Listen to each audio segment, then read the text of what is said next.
So the blood, it will be devoted to, first of all, basic methods of physical examination of the patient, and we need to discuss two topics that will be assessment of patient with anemia and leukemias. Well, first of all, talking about physical examination, we need to pay attention to lymph nodes. Sometimes it may be enlarged to the degree that they'll be visible. Sometimes we need to assess lymph nodes by palpation, and it can give us some extra information about what may be the possible cause of enlargement. So we believe that normally lymph nodes should not be visible and should not be palpable. Once they'll be palpable, what may be the possible origin for that? Well, first of all, talking about some other diseases not related to hematology, if patient will find out that he or she will have firm, absolutely painless lymph nodes, that may be related to metastasis of cancer for adenocarcinomas. Sometimes these lymph nodes may be attached to each other. Sometimes at progression of these secondaries, they may get attached to skin or to underlying structures like muscles or fascia. But at the earliest degree, they'll be palpable separately as dense and painless structures.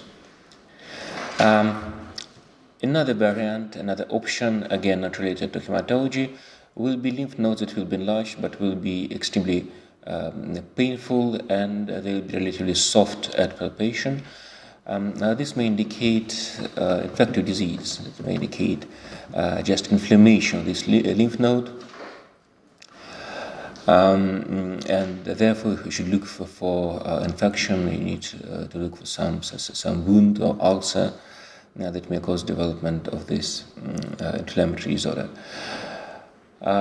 Talking about blood diseases, lymph nodes may be enlarged and may be attached to each other, being slightly painful. That may be the markers of lymphoma. All lymph nodes may be felt separately one from each other. Again, without significant painfulness. They'll be enlarged sometimes to a very significant degree. They will be intermediate in their consistency, so they'll be relatively elastic and slightly painful. So that may indicate presence of lymphoblastic leukemia.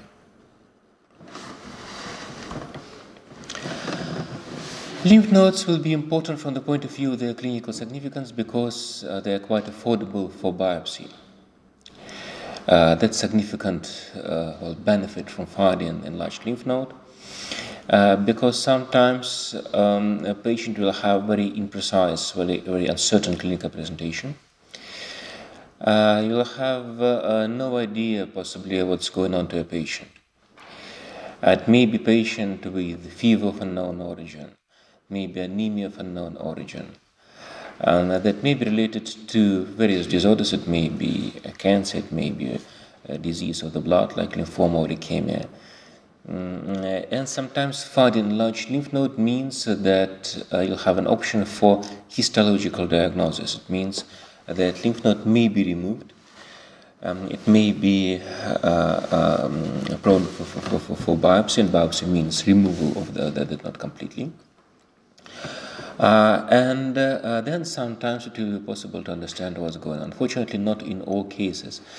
Sometimes changes in lymph node may be inspecific. They may be just inflammatory and fibrotic changes, and in this case, biopsy may not show you just what disease patient is having. But in many cases, like secondaries of tumors, like lymphomas or leukemias, it may be sometimes the key for proper diagnosis in your patient. Sometimes even macroscopy may be helpful. Just, for instance, cut surface of lymph node may show you what's going on. So it will be this typical fish flesh appearance. In this case, you may suspect lymphoma that may be the cause of patient's disease. Second important organ that will be related to hemopoietic system mostly, but again not purely, not completely to hemopoietic system, that will be spleen. Spleen will be assessed mostly by percussion and deep palpation, but not always. So usually when we discuss how should we approach first assessment of the patient with blood disease, we presume that we need to start with percussion. And in many cases, that's true. So usually we have to assess the borders of spleen dullness. Axis of the spleen typically will coincide to 10th rib. Mostly we will pay attention to how rib will go, therefore to find out superior and inferior borders of the organ, and then posterior and anterior poles.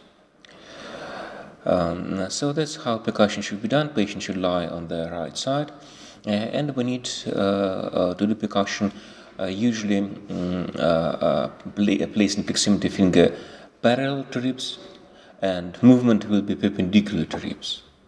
Therefore, it means that we need to draw in our patient so-called costo-articular line that will pass from the tip of 11th rib to costoclavicular, the sternoclavicular joint. Then we need to draw another line parallel to that will pass 4 centimeters backwards, and by that line parallel to costo-articular line will assess superior and inferior borders of splenic dullness. So once again, these two lines will pass perpendicular to ribs and the lateral portion of the chest. Then in between superior and inferior borders of splenic dullness, we need to draw another line. Typically it will coincide to axis of 10th rib, and by that line assess anterior and posterior borders. That will give us splenic dullness, and that are the normal values for splenic dullness. So width should be about 4 to 6 centimeters, length should be about 6 to 8 centimeters. Once again, that's how we will assess superior, posterior borders, and anterior and posterior poles. Palpation of the spleen. Usually, when spleen is not enlarged, we try to reach spleen by deep palpation. And usually we fail to do that because normally spleen will be located too high above the costal arc, so that it's impossible to reach even with the deep palpation, even with the proper technique. Only in extremely slim patients, especially maybe slim patients with visceral ptosis, with a bit lower allocation of the normal spleen, sometimes it's possible to reach the lower pole of the spleen and touch it by your fingertips. Usually not. Anyhow, sometimes spleen may be enlarged to such a degree that it may be palpable by superficial palpation. So it means that if you suspect that a patient may have splenomegaly, spleen may be enlarged. In that case, it may be reasonable to start palpation as shown here in this picture. Picture shows one of the founders of method of deep palpation, Professor Straszewska, that carries out not deep but superficial palpation of the abdomen, superficial palpation of the spleen. And it may be reasonable to do just because sometimes spleen may be not just enlarged, but there may be damage of the capsule, or you may cause damage of the capsule by deep palpation because you need to press quite strongly. Spleen may be extremely painful. That's why it may be necessary to start with something most gentle, most soft, most harmless for the patient. And therefore, typically, you'll just position your palm on the patient's abdomen and try to move gently, slowly touching patient's abdomen towards spleen, and maybe you'll do the same in direction of right hypochondrium towards the liver, because both organs may be enlarged in bit similar diseases like severe liver cirrhosis, like leukemias, maybe severe cancers, maybe amyloidosis. Please pay attention that sometimes spleen percussion may not give you appropriate information. Spleen may be covered by dilated loops of intestines, and you may be somewhat confused by the sound that you'll get over the spleen. That may be mixture of dullness and tympany, and therefore it's better to start with superficial palpation. Then deep palpation. So deep palpation should always be carried out after percussion, and maybe, as I told you, after superficial palpation, or attempt to carry out superficial palpation. It should be carried out in similar way to palpation of the spleen. In that case, patient should again lie on his right side.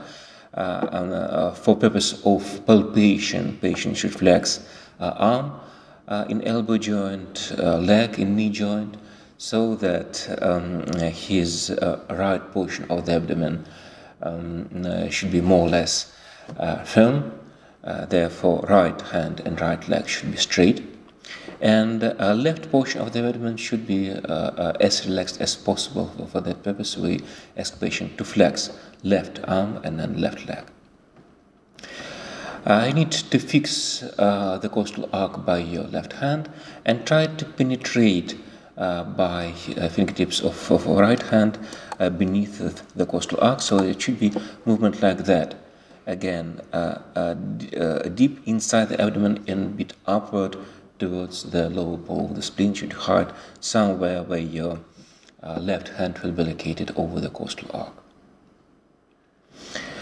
Once again, in the same pattern as liver palpation, it will be impossible to do that if your patient will be unable to breathe properly by the abdomen, by the diaphragm. So if your patient will have, for instance, peritonitis, if there will be desk-like abdomen, if your patient will be unable to inflate the abdomen properly due to some other reasons, it may be affection of the spleen itself as a cause of inability of the patient to breathe properly in. You'll be unable to palpate the spleen properly, but sometimes you should not, because if spleen will be enlarged, it will be affordable for even superficial palpation.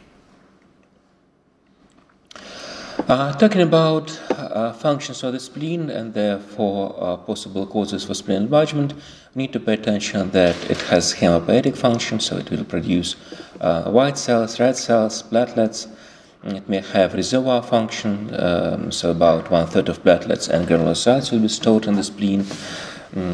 So sometimes spleen enlargement may be related to overproduction of granulocytes. It may have filtration function because it will destroy aging red cells. Spleen may remove some inclusions from red cells. And it has also immunologic function, so opsonized antibodies will be produced, trapping, or it will process antigens from encapsulated organs. So causes of spleen enlargement may be related to hematological diseases like leukemias or lymphomas. It may be related to vascular diseases like portal venous obstruction, so in general any portal hypertension. It may be of infectious origin, so mostly related to bacterial infections, definitely usually severe bacterial infections like sepsis, including bacterial endocarditis, some viral infections, specific infections like infectious mononucleosis, brucellosis. And the spleen will be enlarged in diseases. There will be accumulation of some substances like amyloidosis, and lipidosis, Gaucher's disease. It may be enlarged in patients with sarcoidosis. That's a splenomegaly in patient with myeloproliferative disease. It may be very large. It may sometimes reach the level of pelvic bone. Sometimes it may even enter the cavity of pelvis. The basic issue in this case will be related to possible rupture of the spleen. There may be splenic infarctions, definitely, as usual. They will be located at the surface of the organ. These infarctions or just enlargement of the spleen may cause rupture splenic capsule and sometimes extremely intensive bleeding in peritoneal cavity. So that's why you need to be aware of that. You need to be aware of that during, for instance, deep palpation of the patient's spleen. You need to be aware of that during management of the patient. Sometimes we have to carry out a resection of the spleen, splenectomy, just for the sake of prevention of possible bleeding and death of the patient of that. Anyhow, enlargement of the spleen may be as severe and again accompanied by infarctions and again accompanied by possible rupture of splenic capsule with risk of bleeding. In the case of some other diseases like septicemia, like infective endocarditis. What can we do if we suspect that there may be possibly rupture of the spleen? What another physical method may be applied in the case if we think that patient may develop a kind of peritonitis related to rupture of splenic capsule or maybe just inflammation of splenic capsule due to infarction, subcapsular infarction. It may be auscultation. There will be so-called splenic friction rub, so rubbing of peritoneum that will cover the spleen with some fibrin deposit over the parietal peritoneum of abdominal wall. So sometimes in this case you may get some useful information, definitely, to reveal that you need to ask the patient to breathe as deep by the abdomen as possible. It should be very intensive diaphragmatic breathing. Don't forget about ultrasound, by the way. Sometimes in careful examination it may show you some fibrin deposits on the surface of the spleen. This picture has no relation to topic of today's lecture. There may be some inborn anomalies of spleen that may be of some bizarre shape, or some lobules of spleen may be detached and may be revealed as separate organs, as accessory spleens, so to say. That may be just a marker of some other possible anomalies. It may be associated quite commonly to situs viscerum and vessels, so patient may have right location of the heart, sometimes left location of the liver, and some other diseases may be most well known for patients with accessory spleen or spleens. May be a development of pancreas divisum, so non-merging of main and accessory pancreatic duct, and therefore these patients may be predisposed for development of severe pancreatitis from childhood or from adolescent age. Well, and that is a normal follicle of the spleen. Don't be confused if, for instance, at CT, usually it's CT with intravenous contrasting, or sometimes at other methods of investigation like ultrasound or maybe MRI, but usually at CT after injection of intravenous contrast, you'll get strange patchy presentation of splenic parenchyma. It's normal because of presence of these follicles, because of normal heterogeneity of splenic pulpa. Definitely we need to base on data of common blood count when we approach the patient with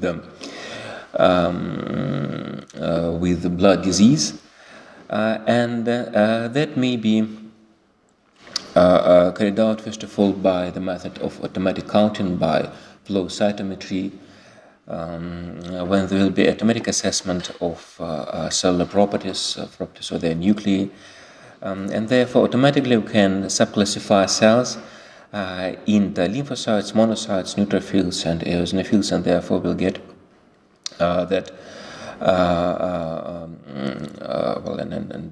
yes, basophils. These 5 classes of cells. But what may be the significant problem is inability to subclassify, for instance, neutrophils into young, immature cells or mature cells. It will be impossible to recognize presence of a so-called shift to the left using automatic counting. And therefore, typically it will be used only as a kind of help, time-saving procedure for basic assessment, maybe most rough assessment, and then in patient with suspicion to inflammatory disease, suspicion to leukemia, definitely it should be accompanied by manual assessment of the blood smear. What else should be assessed will be the level of erythrocytes, RBCs, hemoglobin level, hematocrit level, mean corpuscular volume, mean content of hemoglobin per cell, concentration in a cell of hemoglobin.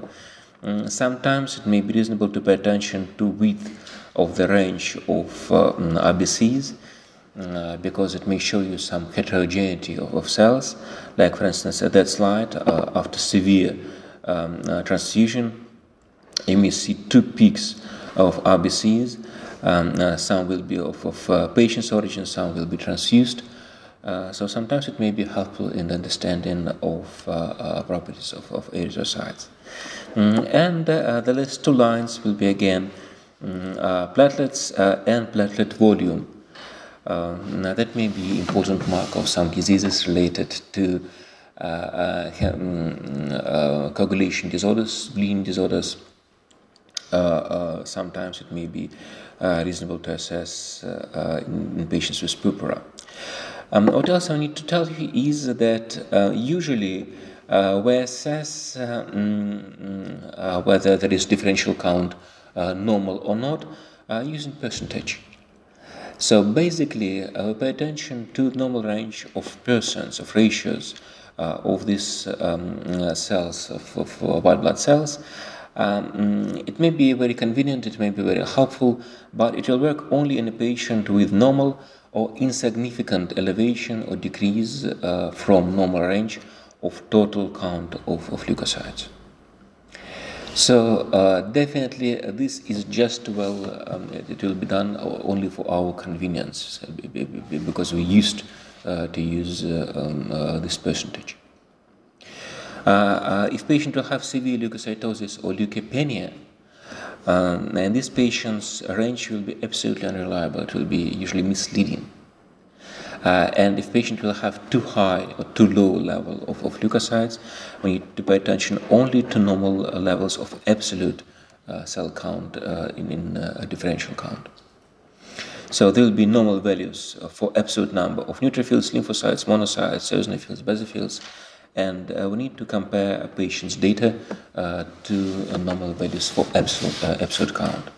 Don't forget about that, because sometimes there may be fake, for instance, lymphocytosis, lymphopenia, or changes of some other types of leukocytes. That is a normal blood smear, normal RBCs.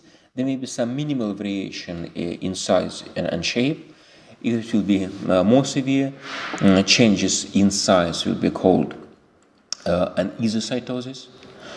Changes in shape will be called poikilocytosis. That will be typical for most types of anemia. It may be pronounced in mild degree in iron deficiency anemia, may be quite severe in patients with megaloblastic anemias. Normal band cell, normal band neutrophil, and mature neutrophil. That's normal lymphocyte, normal platelet, normal segmented neutrophil. Cells look like lymphocyte but larger is monocyte. That's eosinophil and small lymphocyte. Basophil, band neutrophil, that's activated lymphocyte, quite different from a non-active cell. That's band neutrophil, segmented neutrophil, eosinophil, basophil, lymphocyte, and monocyte. Sometimes there will be no need to pay attention to level of ESR, or it may be just used as just another marker of inflammatory response. Rouleau formation, so if it will be visible at microscopy or blood smear, it will be actually of the same significance as elevated ESR. So it will again indicate high level of fibrinogen, high level of globulins. So it may be the indicator of inflammatory response in your patient. Bone marrow. Bone marrow may be assessed by different methods. First of all, maybe most affordable will be taking the aspiration from patient's sternum aspiration. But the problem is that this bone is not just very affordable, it will be very intensively vascularized. So there will be plenty of peripheral blood in sternum. And therefore, when we aspirate the content of sternum, usually we'll get only some separate cells of the bone marrow that will be mixed with cells of peripheral blood. So therefore, from the point of view of clinical significance, that investigation will be related to cytological examination. It will be just aspiration. Anyhow, if you'll take the sample of bone marrow from iliac crest, in this case, there will be extremely small amount of peripheral blood vessels in this bone, and this aspiration will be considered to be a biopsy. So it will be also aspiration. Usually it will be thick needle, but what we'll obtain, it will be histological sample. Therefore, it will be of much more high informative value than sternal aspiration. That's how it's just carried out. Patient will lie face down, and a thick needle after local anesthesia will be inserted into iliac crest, and bone marrow will be aspirated. That's how normal bone marrow will look like. There will be in an elderly patient or adult patient plenty of fat cells. There may be some peripheral blood vessels, but there will be extremely small number in comparison to sternum, and there will be precursors of all stems of hematopoiesis. That's how it will look like. Plenty of blast cells, but there will be other more mature cells, in contrast, for instance, to acute leukemia. Again, small cells with large nuclei will be blast cells, but there will be more mature cells, precursors of other normal cells of hematopoiesis. So it will be erythroid precursors, granulocytic precursors. Again, normal smear. Anemias. Anemias is a syndrome that will be related to decrease in hemoglobin content related to deficient erythropoiesis, excessive hemolysis, combination of these changes, or sometimes we also define acute blood loss as a possible cause for leukemia. It should not be used as a diagnosis. It will just be a complex of signs and symptoms like weakness, vertigo, headache, tinnitus, sometimes spot before eyes, increased fatigability, drowsiness, irritability, sometimes bizarre behavior. Some patients may have some symptoms related to gastrointestinal tract. Some symptoms will be related to compensatory increase in function of cardiovascular system, like tachycardia, respiratory system, tachypnea, but sometimes there may be complications related to inability of these organs to compensate low level of hemoglobin, so patient may develop heart failure or shock, especially if patient will have pre-existing chronic respiratory or cardiovascular disease. In this slide, there is indication that typically symptoms will be related to level of hemoglobin. It's not quite true. Definitely, if hemoglobin level will be less than 7 grams per deciliter, usually most of patients will have symptoms, but usually symptoms will be associated not to grade of decrease of hemoglobin, but they will be associated to terms of hemoglobin decrease. So if there will be rapid blood loss, a patient will develop quite severe symptoms even in insignificant decrease of hemoglobin level. If there will be a very slow, very gradual decrease in hemoglobin, patient may have absolutely no symptoms even in the case of severe anemia. How can we classify anemias? There will be different approaches just to describe what do we see in total or complete blood count. And one of the possible approaches will be to pay attention to the level of reticulocytosis. What will happen to young erythrocytes, young RBCs, whether there will be increase in the count of these cells, and therefore this anemia will be called hyperregenerative, or there will be normal or even decreased count of reticulocytes, so patients having hyperregenerative anemia. If there will be decrease in reticulocyte level, definitely, first of all, we can think that there may be either direct suppression of the bone marrow, so patient will have some aplastic state. There may be suppression, for instance, due to tumor. It may be related to radiation. It may be related to some other factors like toxicity of bone marrow. It may be related to lack of stimulation, like deficiency of erythropoietin, or it may be associated to deficiencies. If there will be lacking of something necessary for production of RBCs like iron, maybe porphyrins, or it may be deficiency of B12 or folic acid. What about anemia on the background of increased production of RBCs? How this may happen? Definitely, it may be a situation where there will be just over-destruction of RBCs, and patients have a normal bone marrow and plenty of everything necessary for production of blood cells. So typically, this may happen either after intensive acute blood loss in post-hemorrhagic anemia. This may happen in patients with hemolysis, including cases of hypersplenism, because again, it will be mostly over-destruction of RBCs in these patients. Another way to characterize anemia based on just common total blood count results will be to pay attention on the size of RBCs. If patient will have small blood cells, that will be typical for microcytic anemia. Mean corpuscular volume will be less than 80. And that may be typical for patients with iron deficiency.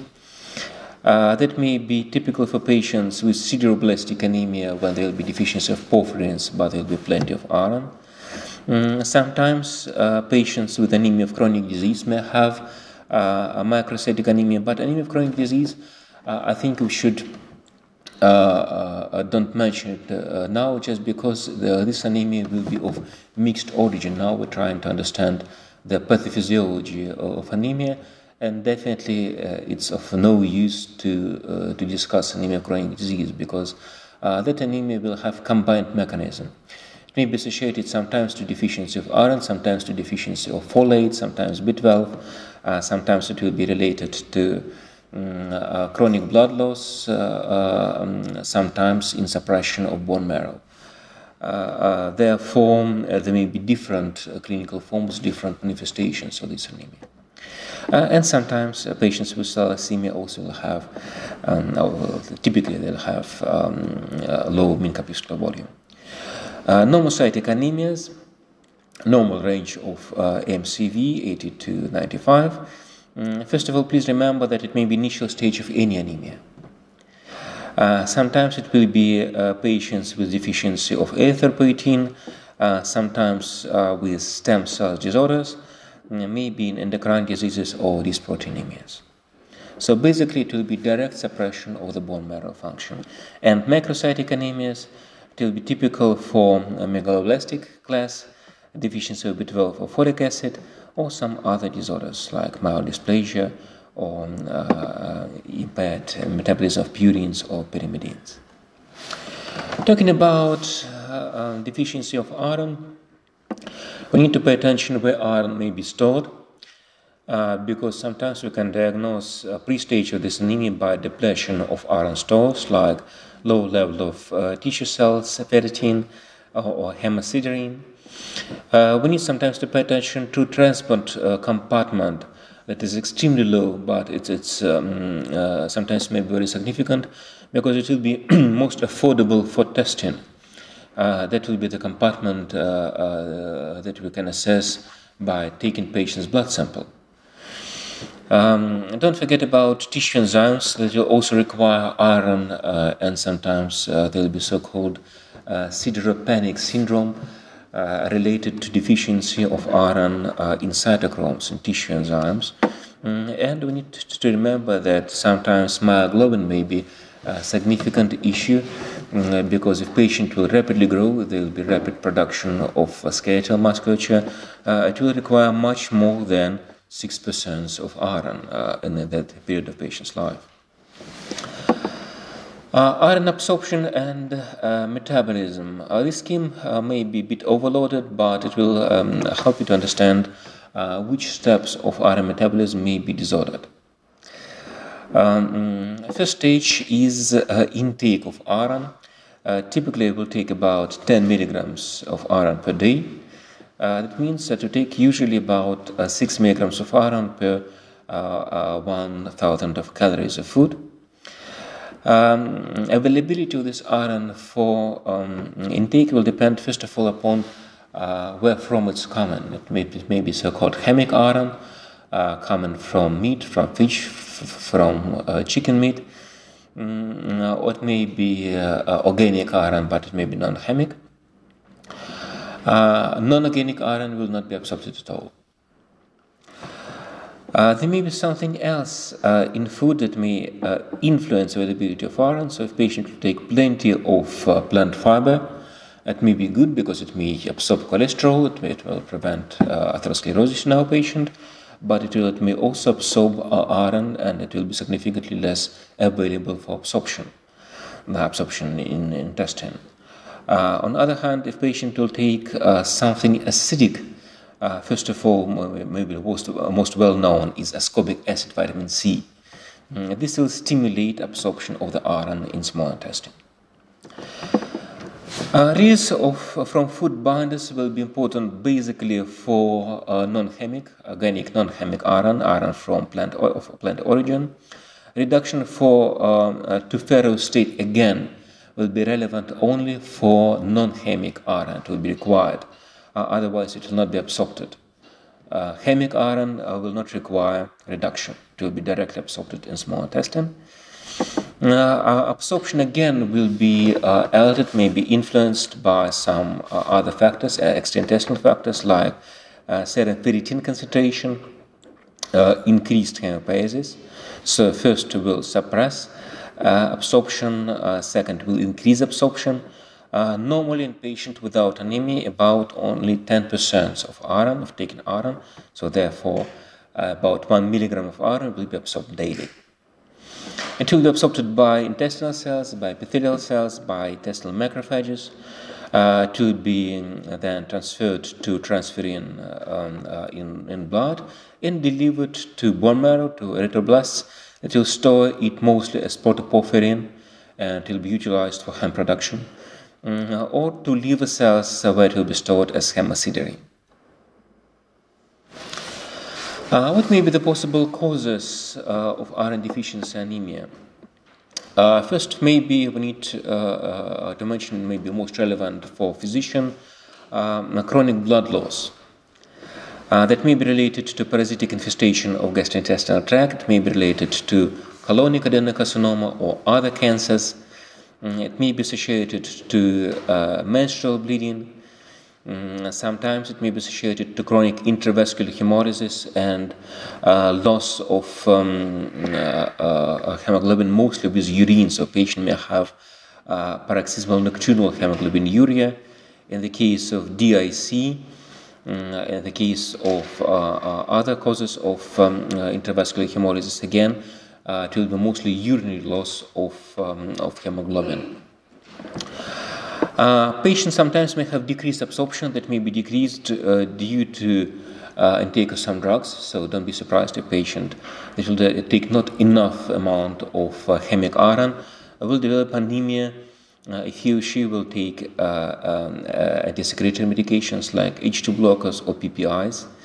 Atrophic gastritis may be the cause both for megaloblastic anemia, for deficiency of B12 and deficiency of iron, because again, if patient will take mostly plant iron, non-hemic iron, stomach acidity will be required for its absorption.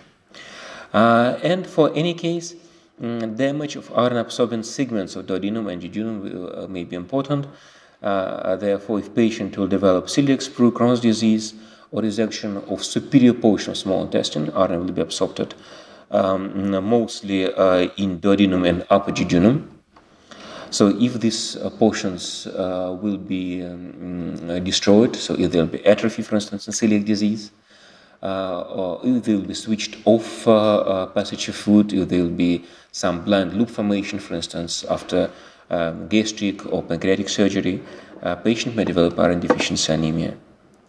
Quite commonly, patient may develop iron deficiency anemia due to increased requirements in pregnancy, in very rapid growth spurts in childhood and adolescence. And quite rarely, but it's also possible that patient will take too low amount of iron with meals, or it will be no hemic iron, strict vegetarian diet, and some issues related to the stomach. In this case, alimentary mechanism of iron deficiency is quite possible. Don't forget about staging of iron deficiency anemia,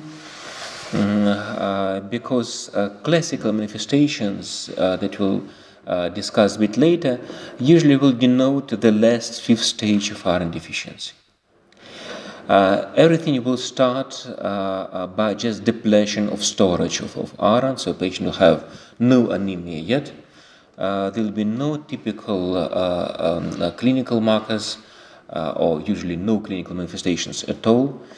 Only by testing for iron stores, you may reveal decreased level of ferritin. But again, please pay attention that typically we test for serum ferritin. Serum ferritin is transport compartment that's extremely small. It's very affordable for testing, but it's small. It will not always correlate to tissue ferritin. So usually we believe that serum ferritin will decrease alone with tissue ferritin. But this may happen not in all cases. So sometimes this testing for serum ferritin may not be always correct, may not always reliably represent decreased depletion of iron stores. Usually, already at this stage, there may be increase in iron binding capacity due to increased production of transferrin. So patient will have increase in total transferrin that usually will be well called by laboratory staff as iron binding capacity.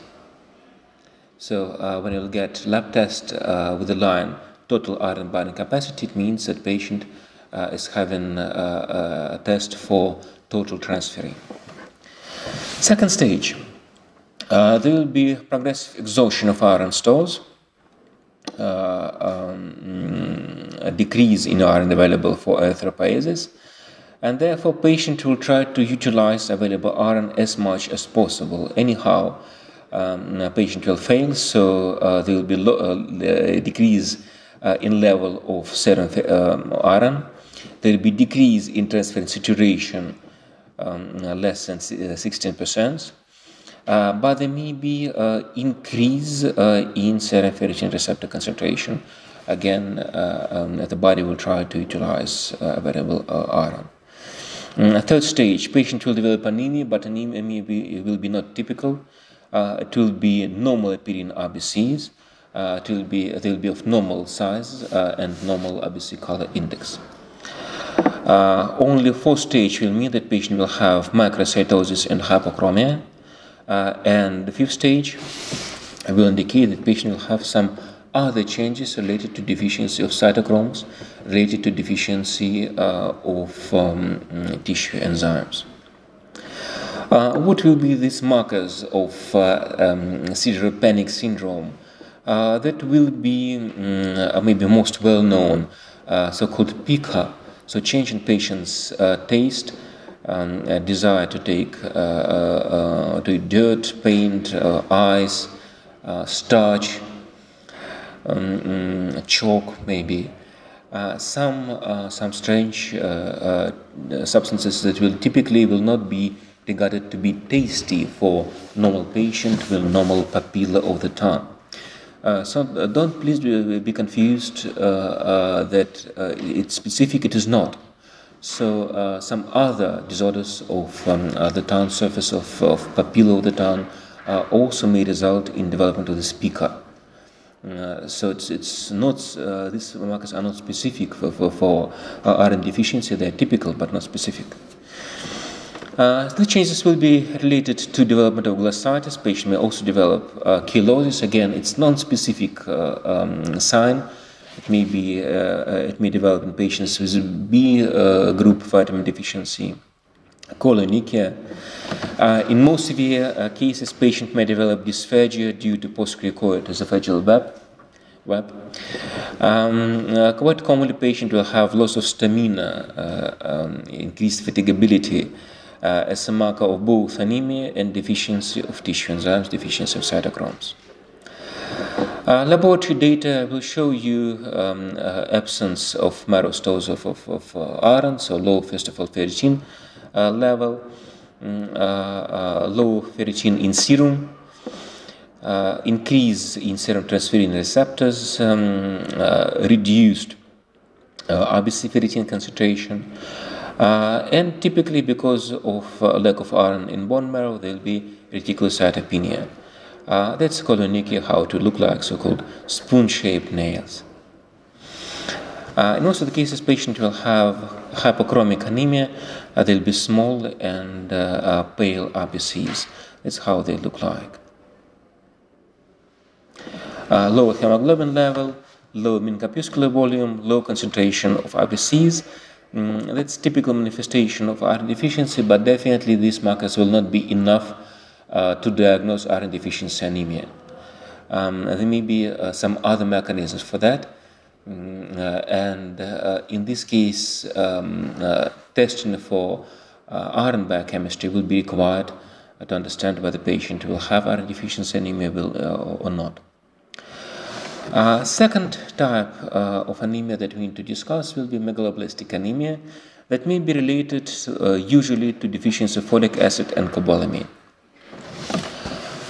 Sources of folic acid and cobalamin may be more or less similar. That will be mostly green leafy vegetables for folic. That's obvious because it's called folic acid. Anyhow, it may also come from meat. It may come from milk products and from cereals. For cobalamin, it will be almost exclusively meat or something related to domestic animals, to cattle, because cobalamin, B12 vitamin, will be synthesized by bacteria that will proliferate in roots of the grass, and therefore to utilize it, we need to eat grass along with its roots. So it will be usually done by animals, and will receive cobalamin either from animals' meat or from animals' product like milk products, for instance. The difference will be mostly in turnover of folic acid and cobalamin. If folic acid will undergo very intensive metabolism, so daily turnover will be about 1 to 2% of stores. It will be about 10 to 20 times less for cobalamin. Daily turnover will be 0.1% of stores.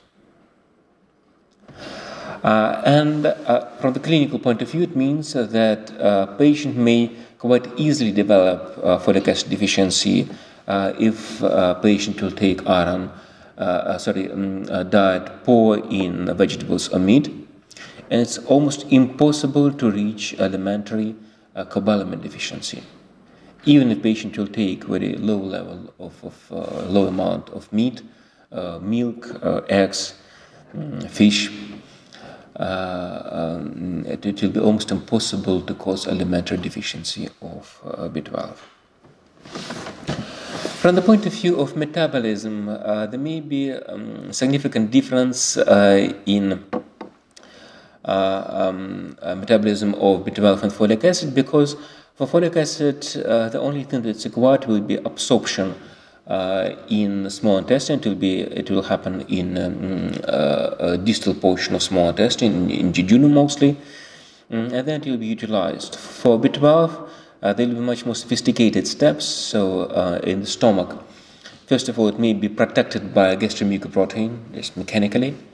Beside that, it will be binded by so-called intrinsic factor, by the protein, and there will be covalent link with vitamin B12. This link between B12 and intrinsic factor will be splitted by pancreatic proteases, and therefore either there will be no intrinsic factor or either there will be no pancreatic proteases. In both cases, patient may develop a B12 deficiency. Then again, there will be absorption in a similar location in distal ileum, and binding to transcobalamin after it will be absorbed into blood and delivered to organs, to tissues. So what may be the possible causes? Once again, extremely unlikely cause inadequate intake. Patient may have issues with cleavage of intrinsic factor and pancreatic insufficiency. There may be a loss of intrinsic factor secretion due to atrophy of stomach mucosa or resection of the stomach.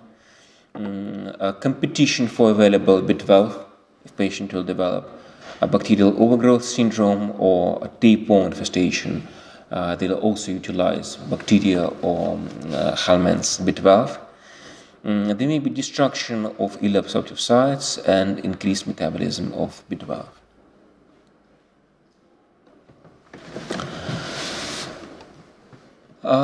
What may be the possible symptoms of B12 deficiency anemia? They may vary. Quite often, patients develop issues related to gastrointestinal tract, like anorexia, intermittent constipation and diarrhea, sometimes polylocalized abdominal pain because of atrophy, secondary atrophy of gastrointestinal mucosa. Patient also will develop affection of the tongue, but it will be not just changes in taste perception, it will be rather atrophy. It will be so-called Polish tongue.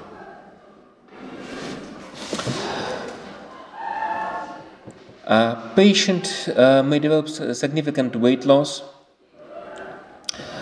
Sometimes there may be fever due to over-destruction of RBCs.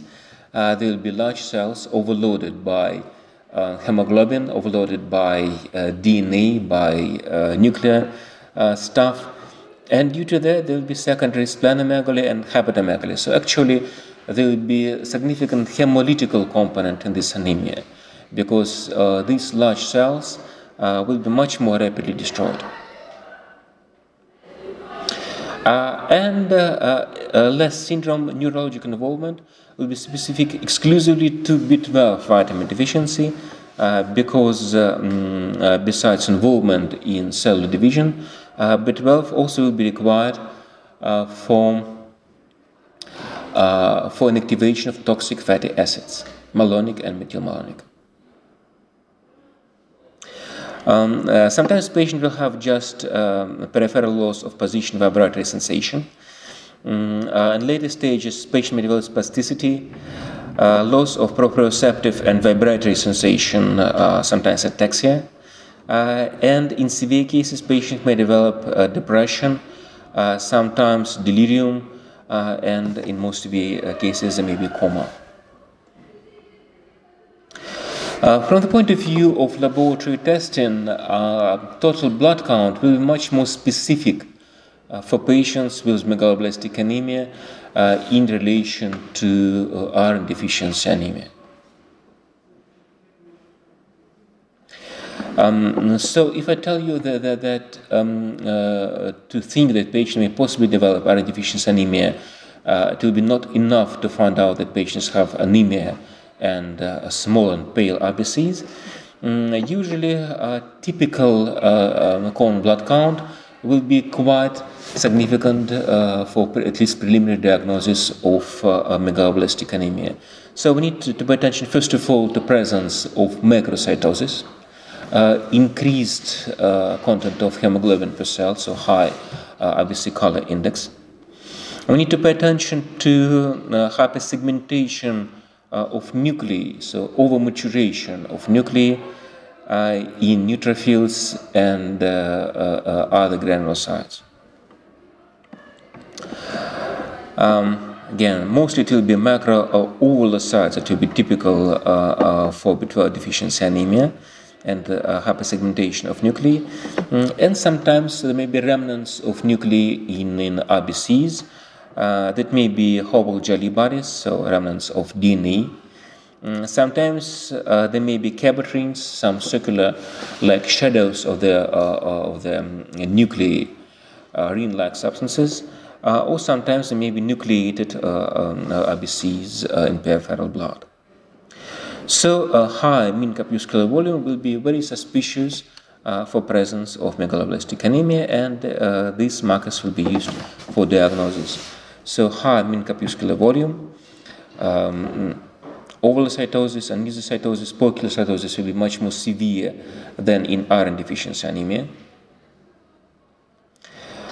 There may be whole jelly bodies, hypersegmentation of neutrophils, sometimes thrombocytopenia, and in many cases it may be necessary to take the biopsy of the bone marrow that will show hyperplasia and megaloblastic changes. Don't forget that due to some hemolytical components, there may be elevation of indirect bilirubin. Sometimes it may be reasonable to test for serum level of B12 or folic acid, but don't forget that once patient will take substitution therapy very rapidly, these features will increase, and therefore they will not be diagnostic. And if your patient with megaloblastic anemia will develop some symptoms related to the nervous system, it will be necessary to test for methylmalonic acid or its aldehyde in blood serum to prove that neurological symptomatics is related to megaloblastic anemia.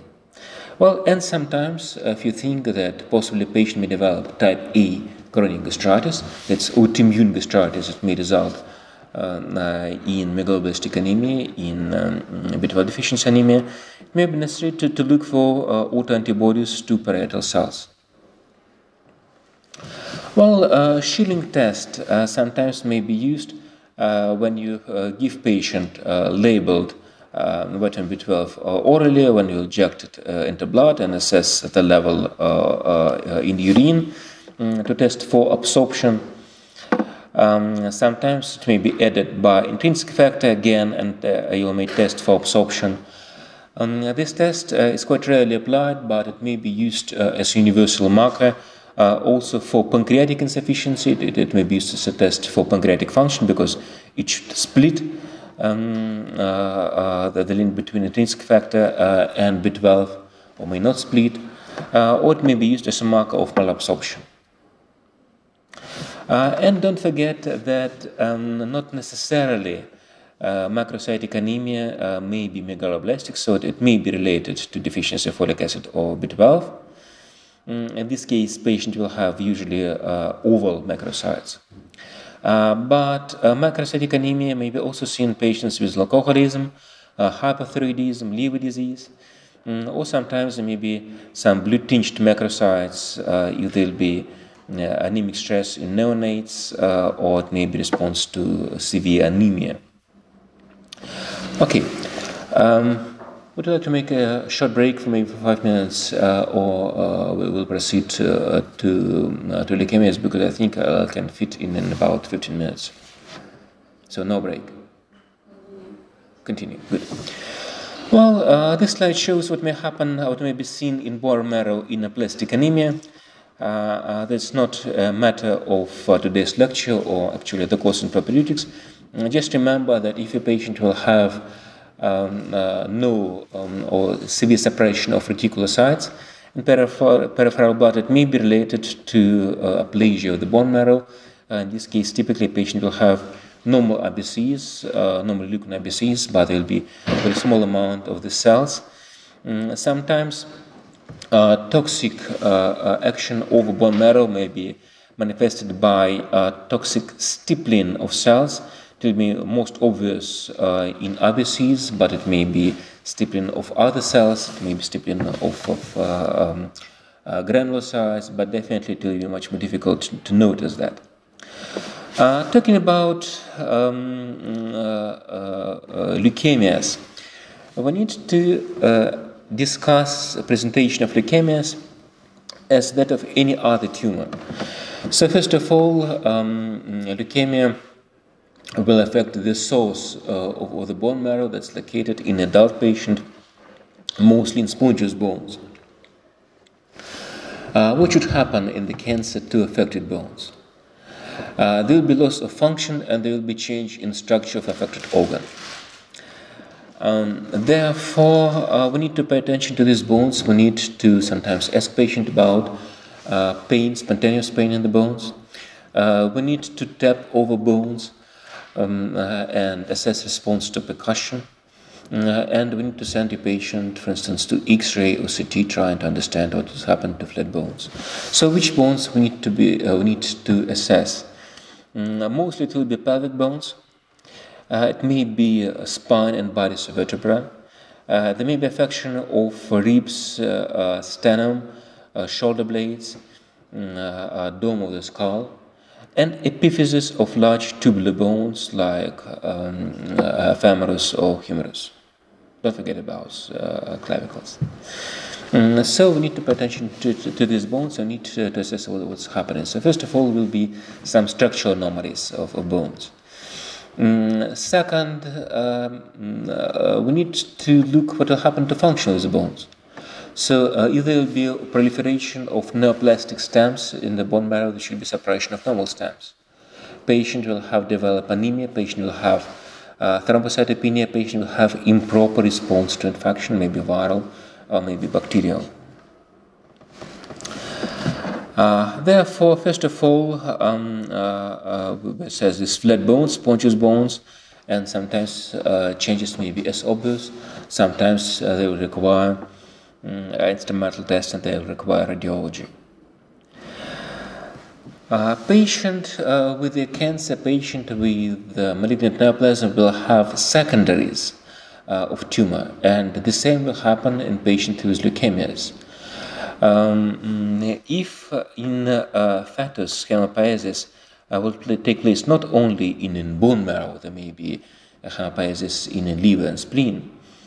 In patients with leukemia, there will be just secondaries of neoplastic bone marrow in the parenchymatous organs, not necessarily liver and spleen. There may be extramedullary hematopoiesis, neoplastic hematopoiesis in any other organ. And that will be the third syndrome representing presence of bone marrow malignant neoplasm. Anyhow, most commonly there will be affection of parenchymatous organs like liver, spleen, like kidneys, lungs, but there may be affection of the brain, of skin,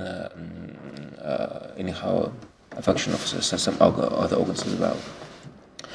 So sometimes we need to take the biopsy, and it may be useful to visualize which cells will constitute this foci. Splenomegaly may be related not only to development of secondaries in these organs, not only due to foci of hematopoiesis in liver and spleen. There will be also enlargement due to significant over-destruction of malignant cells in liver and spleen, and it will also give significant volume to these organs. So, especially in chronic myelocytic leukemia, spleen will be huge. It may enter pelvic bones, and it may be very difficult to assess its proper size, at least by physical means, by physical methods. That's huge spleen in a patient with chronic myocytic leukemia. In this case, it's weight more than 1 kilogram and more than 30 centimeters in length.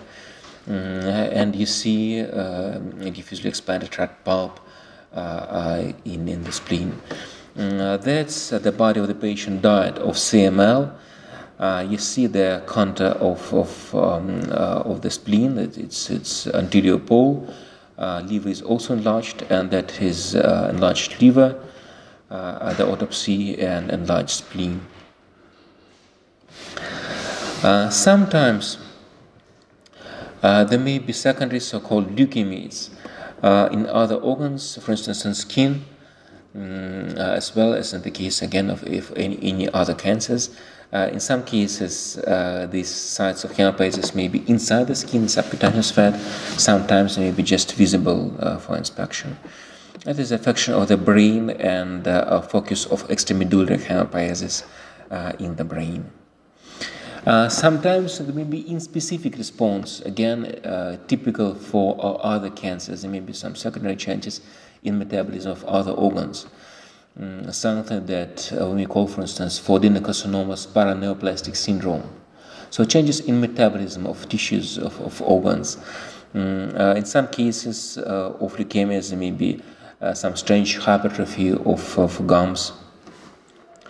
There may be changes related to impaired metabolism, so a patient may develop gout due to overdestruction of granulocytes, again in chronic myocytic leukemia.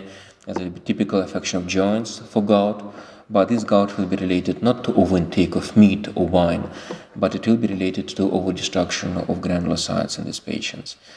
Sometimes patients may develop autoimmune response. Again, it will be not specific for certain neoplasm. It will be just a systemic response to abnormal tissue present in the body, and sometimes it may mimic other syndromes. So when we will discuss chronic lymphocytic leukemia, we will say that patient may develop anemia and thrombocytopenia, but it will be not due to suppression of the stamps in the bone marrow. It will be related to autoimmune response. It will be autoimmune of hemolytical origin. Well, that's what may happen in testing of patients with acute leukemias, chronic leukemias. The most typical marker for acute leukemia will be presence of blasts in peripheral cell and blast transformation of the bone marrow. Typically, patient will have, in many cases, a significant enlargement of content of leukocytes in peripheral blood, but quite often there may be, on the contrary, decrease in leukocyte content. Patient may have anemia, quite commonly decrease in platelet count. Sometimes there may be enlargement of spleen and lymph nodes, and affection of other organs. So mostly the diagnosis will be based on presence of blast cells in peripheral blood and blast transformation of bone marrow. Chronic lymphocytic leukemia usually will develop in a patient of middle or old age. In most of the cases, there will be enlargement of leukocytes. Typically, in differential count, neoplastic cells will be represented by small lymphocytes. They'll be almost normally looking. Anemia will be mild and of hemolytical mechanism. Same is true for thrombocytopenia. Quite commonly, patient will have enlargement of lymph nodes. Moderate splenomegaly will be present.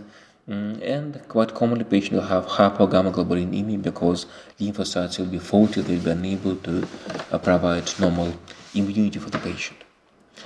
For CML, the disease usually will develop in children, in young adults.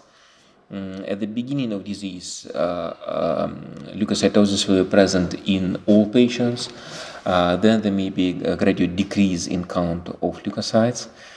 There will be increase in entire myeloid series, so all granulocytes will be increased, and that may be a useful diagnostic marker from, for instance, inflammatory response, so-called leukemia reaction. So there will be increase in not only neutrophils but also basophils, also eosinophils, and sometimes of platelets. So platelets sometimes may be decreased due to overdestruction, due to suppression of platelets in the bone marrow, but in more than a half patient they may be increased because they may be common precursor for platelets and granulocytes. Lymph nodes will be rarely enlarged. Usually a patient will have severe splenomegaly, and useful diagnostic testing will be assessment of functional capacity of neutrophils. There will be low level of normal enzyme, leukocytic alkaline phosphatase, and most of the patients will have typical diagnostic marker, that is Philadelphia chromosome. That is acute leukemia, acute lymphocytic, lymphoblastic leukemia. Almost everything that you see here will be blast cells, small cells with extremely large nuclei, with almost absence of cytoplasm. So what you see here will be blast cells in bone marrow, and that's how they look like in peripheral blood. Again, that is acute lymphocytic leukemia. Almost no cytoplasm. Almost everything that you see is a nuclei of the cells. Sometimes there may be destruction of the bone and replacement of everything that should be present in the bone marrow by a blastic stem of the tumor. That is chronic myelocytic leukemia. Philadelphia chromosome is exchanged between the 22nd and 9th pair of chromosomes by their portions.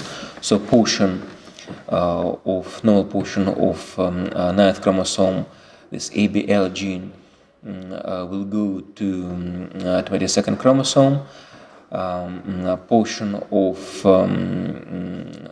22nd chromosome will go to 9th pair of chromosome, and therefore there will be formation of a BCR-ABL gene that will denote, that will cause development of this disease, and therefore it may be used as a marker for development of CML, chronic myelocytic leukemia. Plenty of immature cells in peripheral blood will be typical, but definitely not diagnostic for CML. Plenty of young non-functional cells like promyelocytes. Again, immature cells, band cells, and absolutely immature cells that normally should stay only in the bone marrow will be present in peripheral blood.